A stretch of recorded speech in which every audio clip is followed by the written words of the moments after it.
Пользователь Фейсбука таджикского сегмента под ником Иззат Абдулаев опубликовал 2 видеоролика, снятых в Таджикистане очевидцами событий. На одном из них запечатлен таджикский милиционер в форме возле какого-то здания, откуда он выгоняет женщину в хиджабе с ребенком. Также на кадре видно, что рядом с милиционером стоит мужчина в гражданской форме с телефоном в руке и наблюдает за происходящим.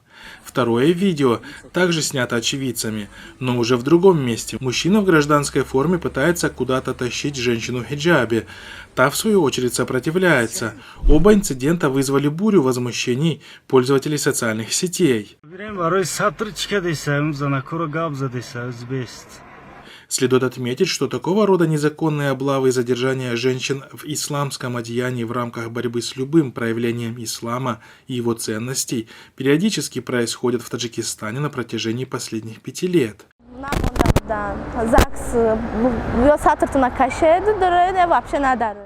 По словам некоторых задержанных женщин, которые публиковали видеообращения после освобождения, задержанные мусульманки сталкиваются с угрозами, унижениями и оскорблениями. Некоторых ставят на учет, а некоторых штрафуют за якобы оказание сопротивления представителю власти при исполнении должностных обязанностей. Наблюдатели отмечают, что ни в Уголовном кодексе, ни в Кодексе об административных правонарушениях не существует закона, запрещающего носить исламское одеяние.